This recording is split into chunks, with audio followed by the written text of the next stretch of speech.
Welcome back to the show. It is your girl Sarah right here on Relax Radio.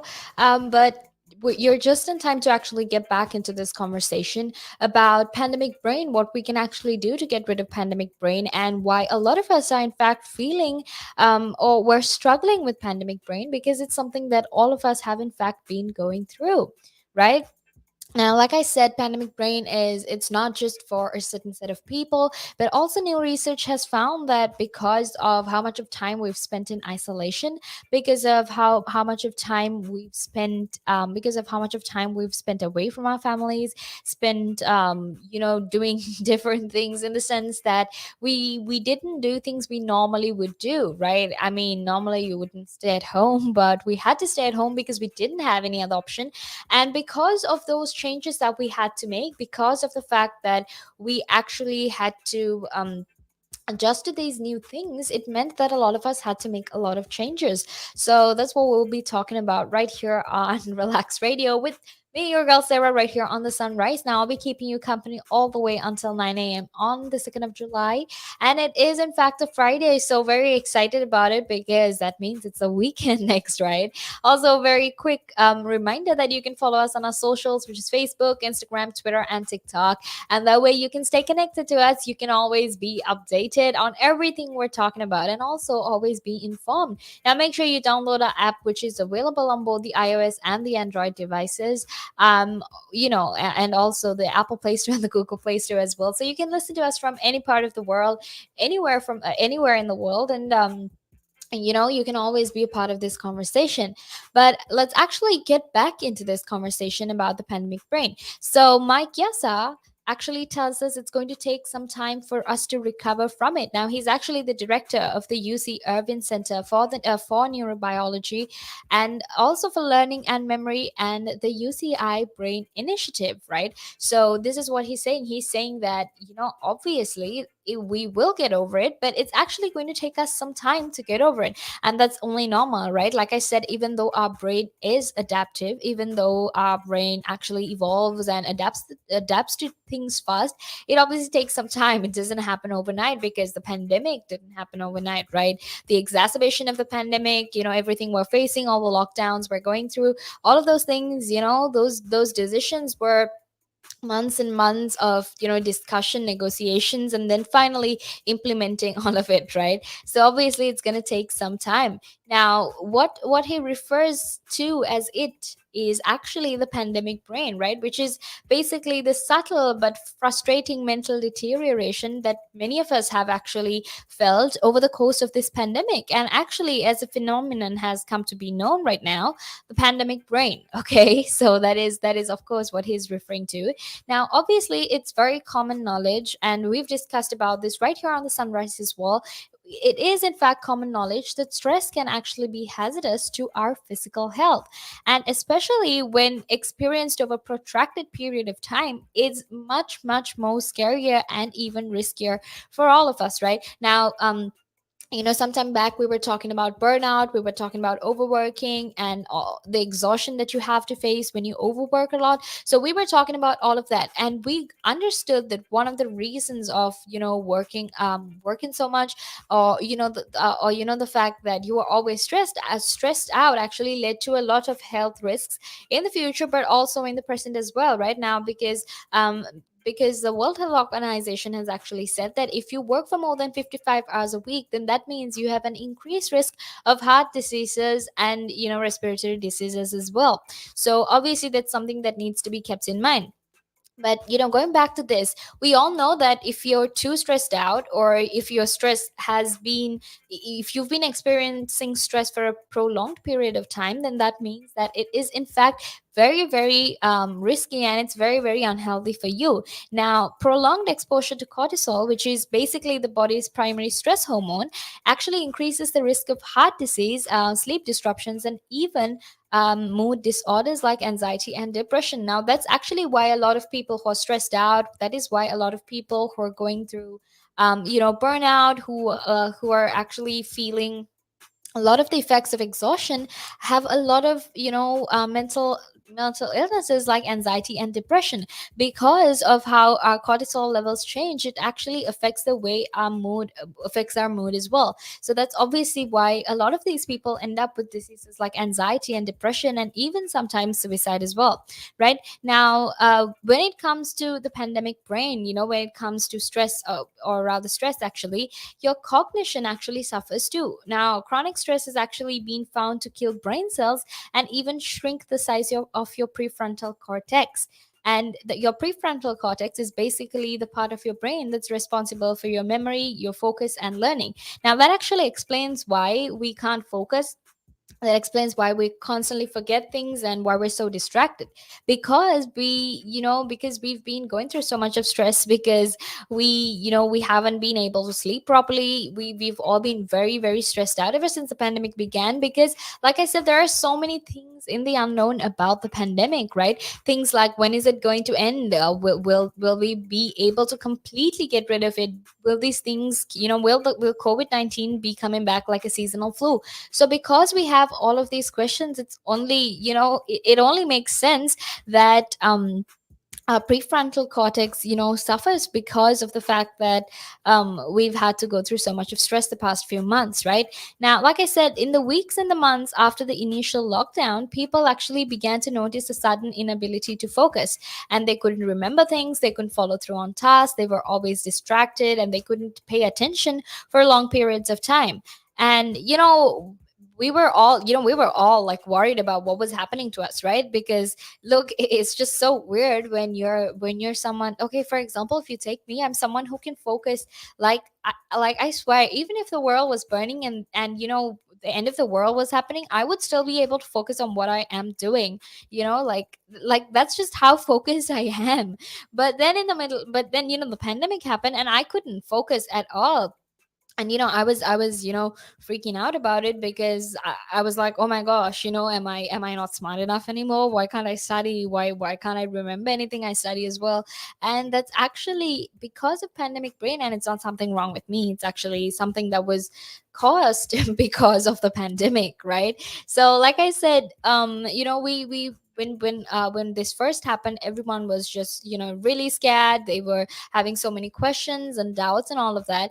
But there were so many headlines out there, even memes, where these headlines basically said, it's not just you, we're going through it as well. It's something that researchers have found to be happening, especially in the middle of a pandemic. And we also saw the smooth brain memes that were all over the internet, right? So obviously, because of that, um a lot of these newspapers, even memes, and all over social media, it actually helped us sort of maybe normalize it, because it is in fact normal right now, right? Like literally everyone has symptoms of pandemic brain as well. But more recently, a high profile article in the Atlantic actually investigated the late pandemic fog, or fog of forgetting, and it suggested there are circumstantial memory holes were an adaptive response to the endless unknown. Yeah, I mean, it's pretty cool, right? Like I said, this is how our brains adapt. The fact that we don't remember things for a while, or the fact that we forget things and we can't focus, is actually an adaptive response by our brains for the fact that we have this endless unknown in front of us, right? The fact that there are so many things out there that we don't know about. Like I said, when it comes to this pandemic, we've only been in this pandemic for 1.5 years, which means there's still a lot of things we don't know about. And like I said, even though we're conducting research, be it about vaccines, be it about whether this flu will return again, whether we need additional vaccine boosters to actually prevent ourselves from getting the disease, or even to build up our immunity, and even to increase the amount of antibodies in our body. Obviously, there is still a lot of research that's being conducted. There's still so many things out there that we don't know about, and obviously it's very scary, because we don't know about any of it. And because of that, that's why our brain is responding to it this way. But what's important, or what you keep in mind, is the fact that it's not something that you can't change. It's definitely something you can change, and there's definitely nothing for you to worry about, because things will get back to normal, but it's just going to take some time. right? Now we need to understand that when it comes to the pandemic, it hasn't just been one stressful event, right? It's actually been a collection of simultaneous stresses, and some of them have been very, very life threatening as well. And this has been compounded by the disruptions in our physical activity, our daily rhythms and routines, and it has also stretched out over many, many months. So a lot of these stresses that we had to go through because of the pandemic, it wasn't just one thing, and it wasn't just like a seasonal thing as well. Like it didn't exist for a few days and then disappear. In fact, it was prolonged and it was stretched out for many months of the year. And look, come on, we're still going through that, right? The fact that our routines have changed, that there are disruptions in the way we normally function, our daily rhythms have changed. We can't go out and exercise like we used to. So obviously, because of that, there has been a lot of changes that have been stretched out over a specific time period. And because of that, it is in fact, exacerbating this, because we're still stressed out. It's very easy to say, oh, like I'm stressed out, but the truth is we're actually all very, very stressed out. Now, Michael Yasa actually thinks we're finally on the trajectory to recovery, but it won't happen instantaneously. And like I said, we didn't get here overnight. So obviously, we will take time to recover. Now, researchers actually have begun to get a sense actually of the way our brains have been altered by 18 months of social distancing and uncertainty. And physically, in the case of some people who received treatment for serious COVID infections and showed reduced gray matter as well, right? So this is what I said when I meant that, sometimes the composition of our brains change as well to adapt to everything. So, this is when it comes to the way our brains have been altered, and I mean like quite literally as well. It has been physically altered as well. Obviously it has been mentally altered as well because of how stressed out we have been, but physically a lot of changes has happened as well. Now, actually, Barbara Sahakian, who's actually a professor of clinical neuropsychology at the University of Cambridge, has actually been working on this working rather on this project. It's basically an assessment of the effects of social isolation and loneliness on people's brains during the pandemic. Now, I know that's something you and I both went through. We were really lonely during the pandemic because, like I said, humans are social beings. You can't always be stuck in one place. You can't always stay inside a certain place for a really long time. So obviously, when it comes to things like that, we've had to deal with a lot of isolation. We've had to deal with a lot of loneliness. And because of that, it's been very, very hard for us to actually come to terms with it. So this assessment is actually about the effects of social isolation and how loneliness has had an effect on people's brains during the pandemic.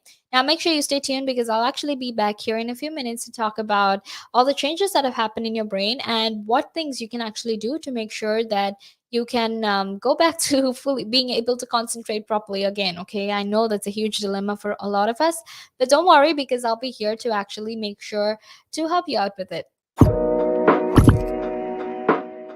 Now, there's a lot of conversation around who pays more taxes, if it is the rich or if it is the poor, right? When you are basically going out and during a day, you go to a restaurant, you have to pay taxes there. You buy a car, you have to pay taxes there. So why is it even a conversation that, the rich pay less taxes or the poor pay more taxes? Why is it a conversation like that? Because it's true, the rich generally pay less tax.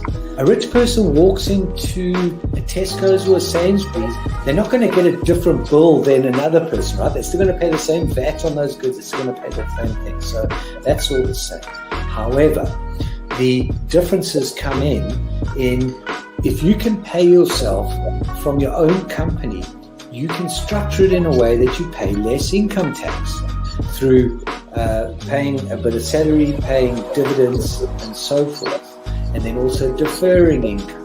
Also, your pension payments or contributions can be different.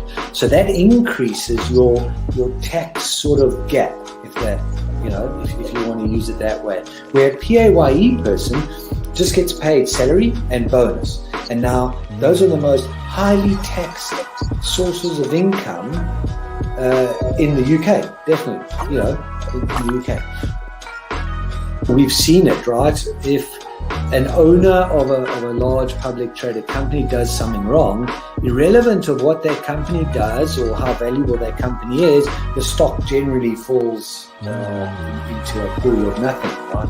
Because in a public company where the stock is traded openly on the stock exchange, the value of that stock is driven by supply and demand, it's driven by emotion, it's driven by news, it's driven by quite a lot of variables over and above the actual accounting or total net worth of that company.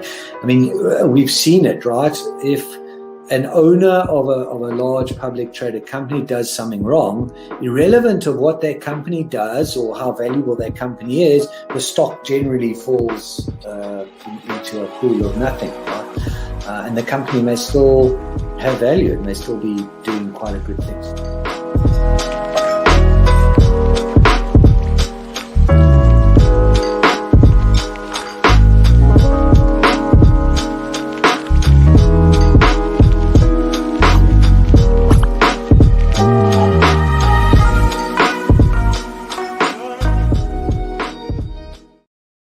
Welcome back to the show. It is your girl Sarah right here on Relax Radio. Now you're tuned into the sunrise, and I'm very, very excited.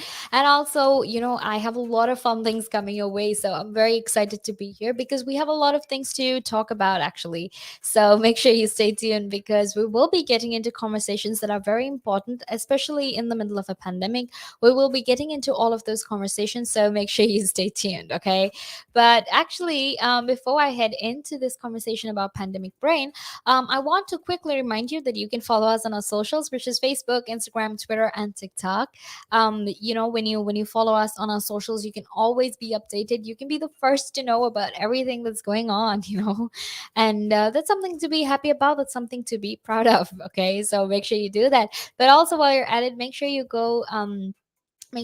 actually go download our app, which is available on both the Apple App Store and with the Google Play Store. So make sure you do that because, like I said, that way you can be a part of this conversation anytime you want. And you can also text me on 07852473473 so you can be a part of this conversation. And that way I can actually hear your opinion. I can hear your thoughts. And that's something I would absolutely love, right?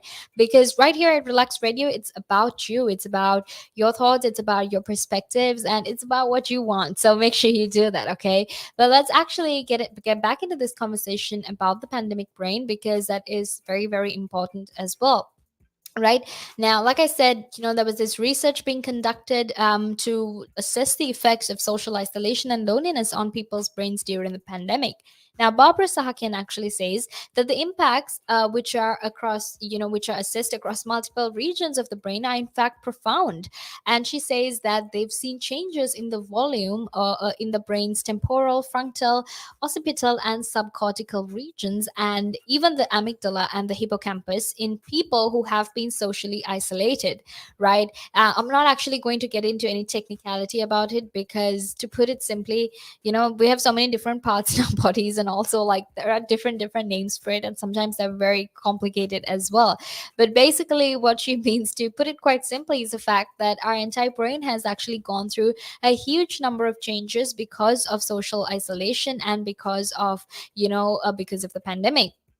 So something that they have actually found out is that volume loss in any or all of these areas could be seriously detrimental to the processes we rely on to engage with others and the world around us, right? So obviously that is something that we really need to understand, right? The fact of the matter is, like I said, a lot of this research that is being conducted actually has shown that when it comes to the matter in our brains, when it comes to some of the matter in different parts of our brains, it has in fact reduced, right? And the fact of the matter is that volume loss can actually lead to a huge amount of detrimental effects to everyone who are going through pandemic brain. It's also it's worth remembering rather that different people have had vastly different pandemic experiences, right? You can't obviously expect all the people to have similar symptoms because our experiences of COVID-19 has been different from everyone else's. For example, the COVID-19 experience of someone in the UK versus the COVID-19 experience of someone in an Asian country, somewhere like India, is completely different, right? Obviously, because when it comes to resources, when it comes to healthcare, when it comes to the way the crisis was handled, and all of these other different things, it's very, very different, right? So, like I said, it's very, very different, and it's important to remember that in no case are you going to get similar experiences of people, right? I mean, yeah, sure, some parts of it might be similar, but that doesn't mean that the whole experience is in fact similar, right? But let's actually look at it in this perspective as well. For someone who is single, who doesn't have children, or who is in a relationship but don't have children, um they might actually have a healthy road to regain that cognitive recovery, right? And they might even have something that's much, much smoother compared to all the frontline compared to a frontline medical worker with a post-traumatic stress symptoms, or even a single parent with young children, right? Obviously. So when it comes to our experiences of the pandemic brain, when it comes to our experiences of COVID as well, we all have vastly different experiences of it. Now, even though we have vastly different experiences, some in most of these cases there are similarities, right? Now, like I said, it's basically like you take COVID-19, right?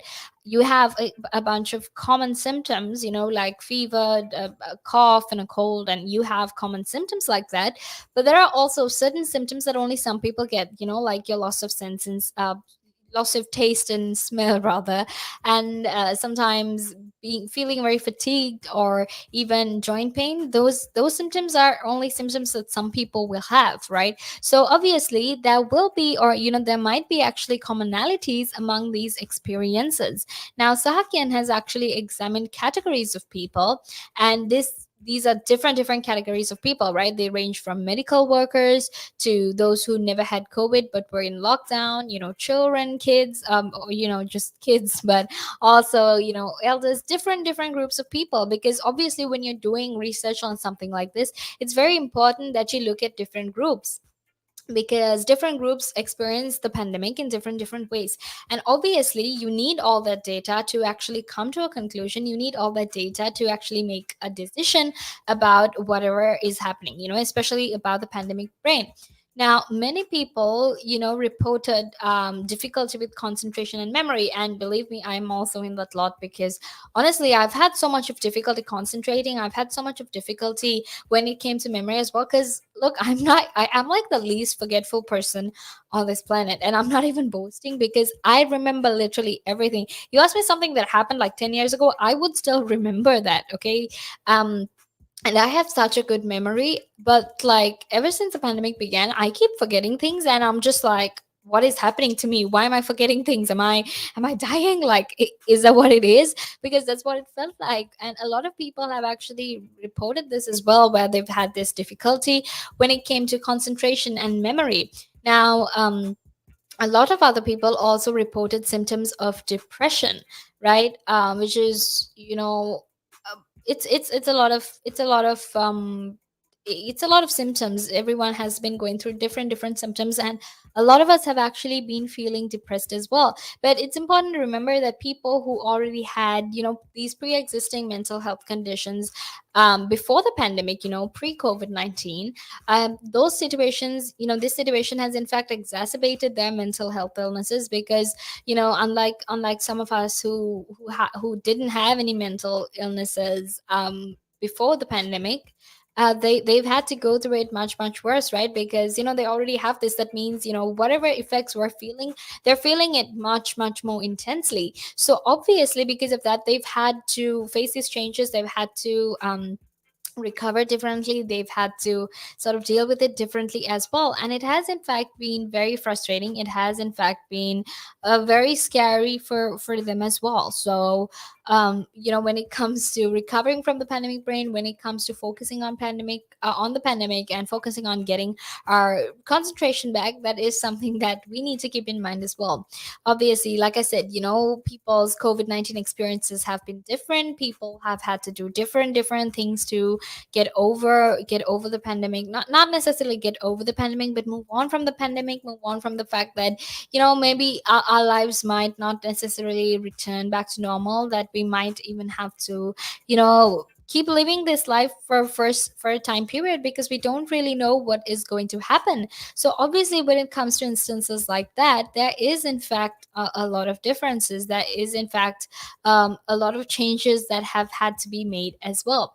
So like I said, what's important to keep in mind is the fact that you can actually change these things.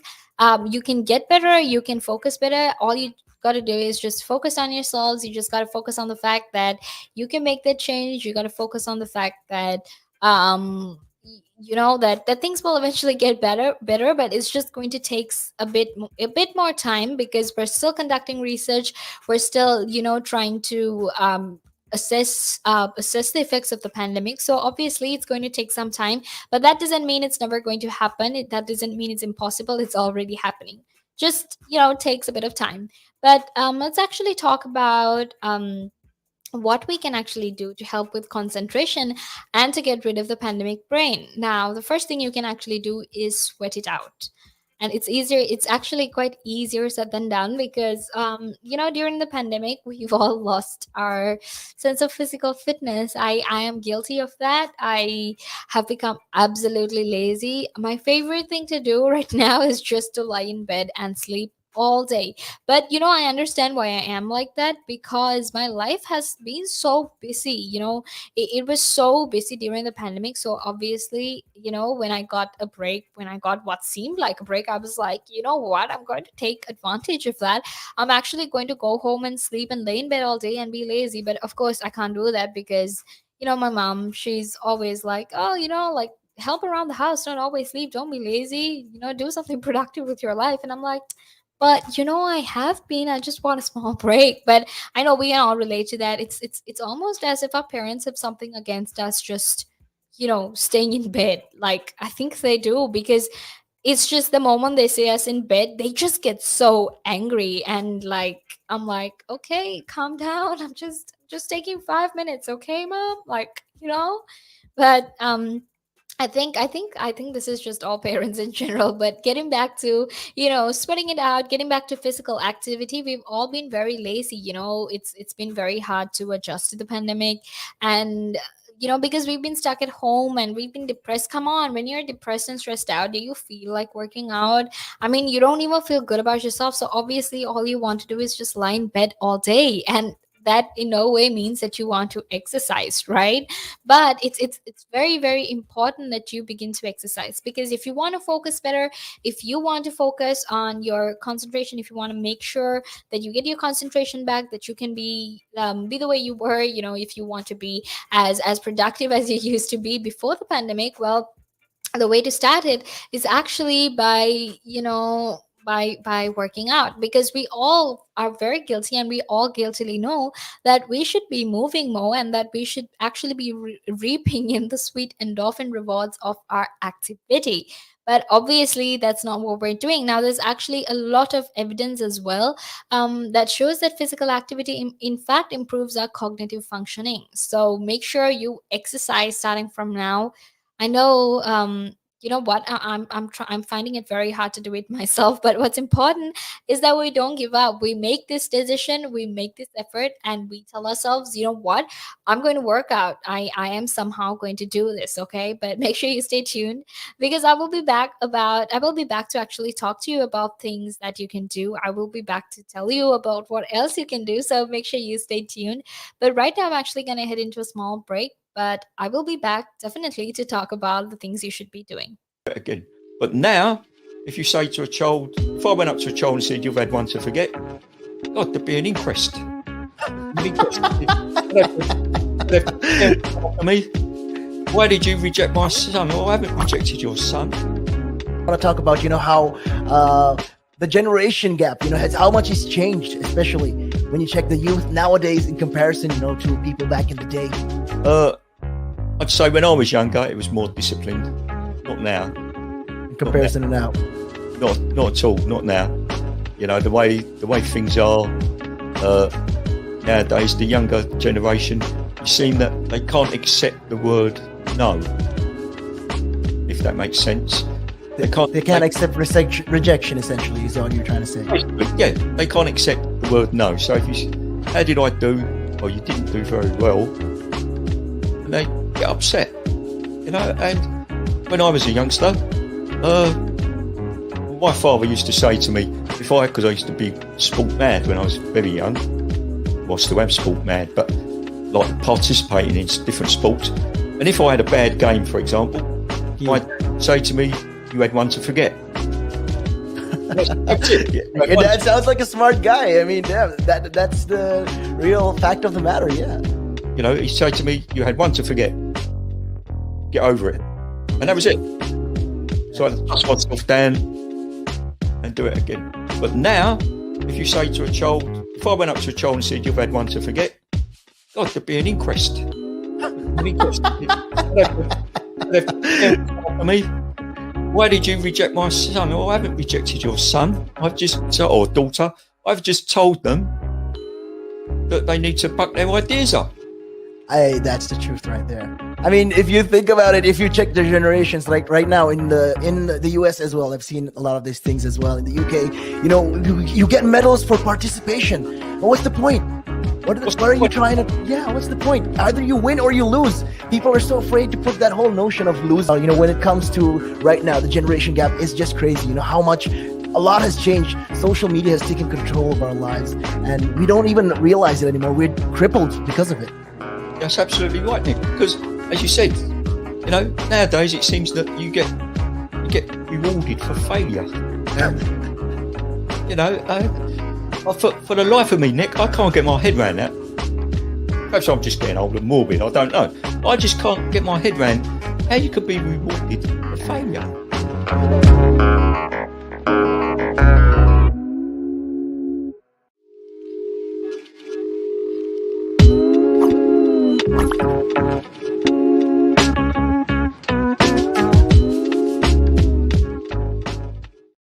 Welcome back to the show. It is your girl Sarah right here on Relaks Radio.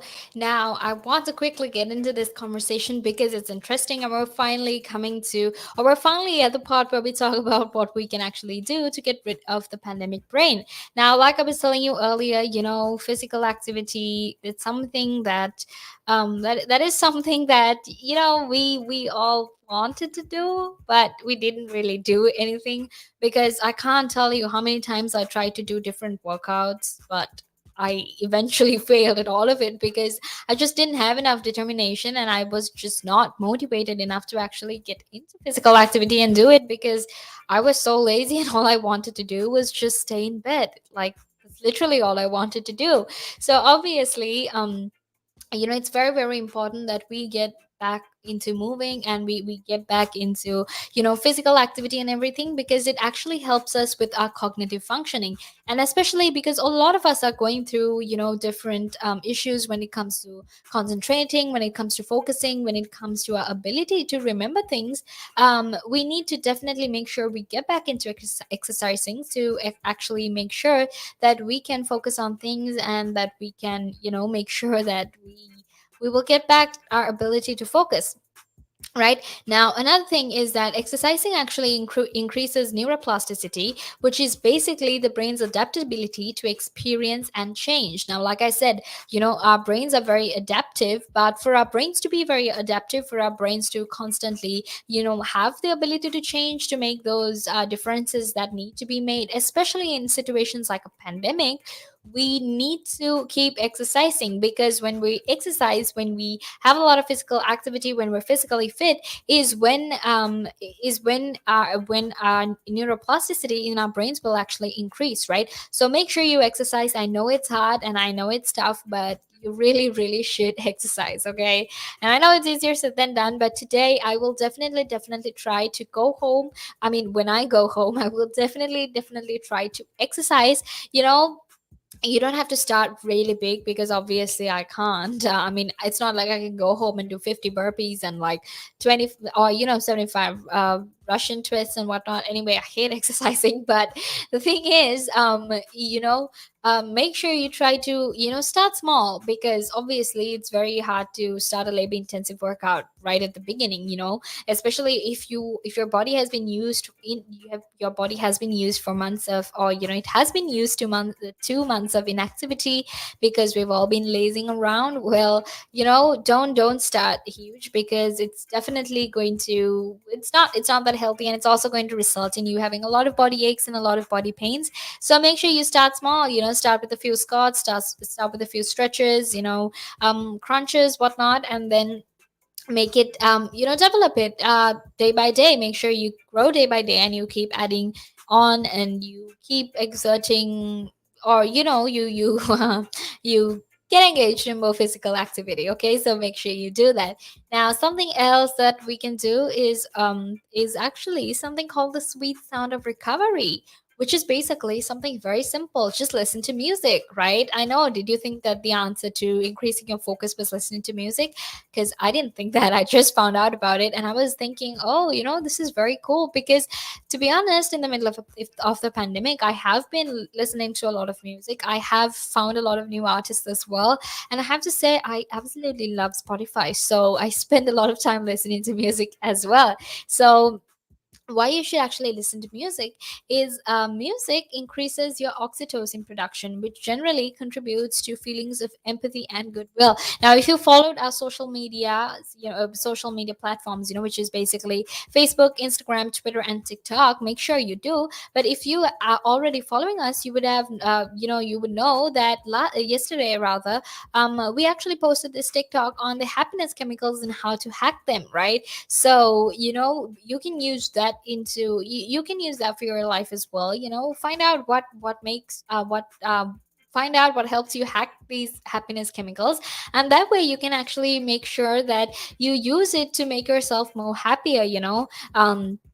We spoke about the different types of hormones and chemicals as well, like oxytocin, dopamine, endorphin, and we spoke about different things. So make sure you go check that out, because it's definitely going to help you in the middle of a pandemic, because we're all feeling so low, we're all feeling so sluggish, we're feeling like we're useless.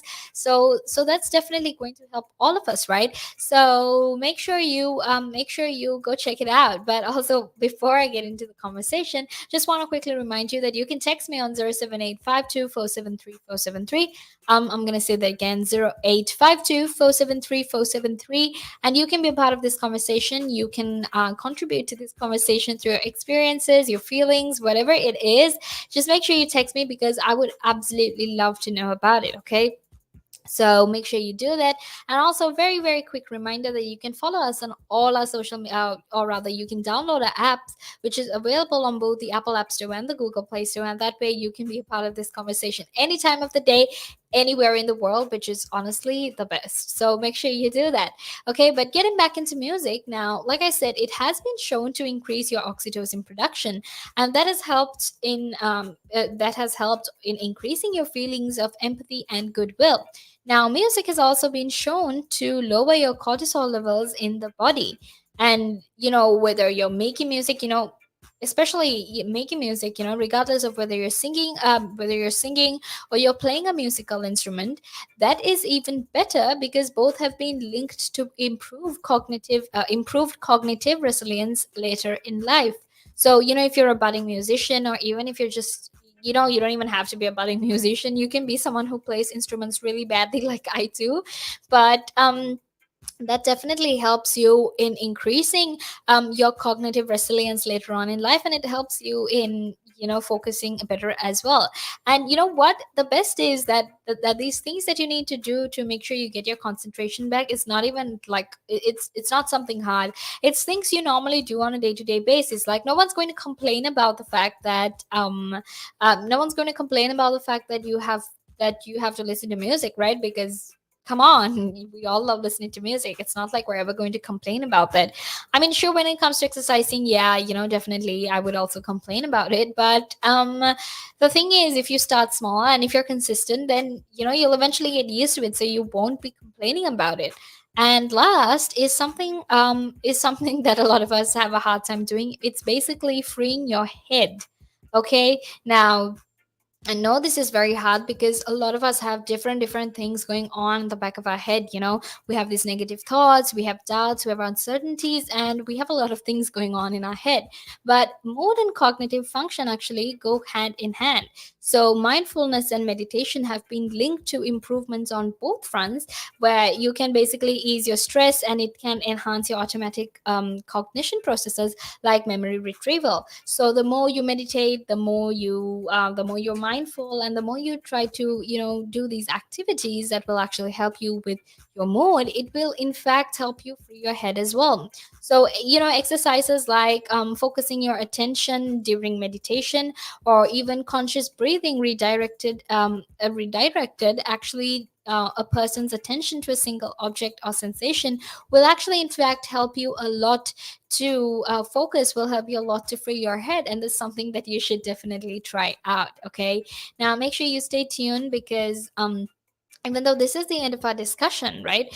Even though this is the end of our discussion, I will actually be back in a few more minutes to talk to you about homelessness and rough sleeping when it comes to women, which is a huge problem here in the UK, because the percentage, the statistics have risen for the past 5 years, and that is obviously something that we need to be discussing as well, right? So make sure you stay tuned, because I will be back in a few more minutes to talk to you about homelessness and rough sleeping in for women rather.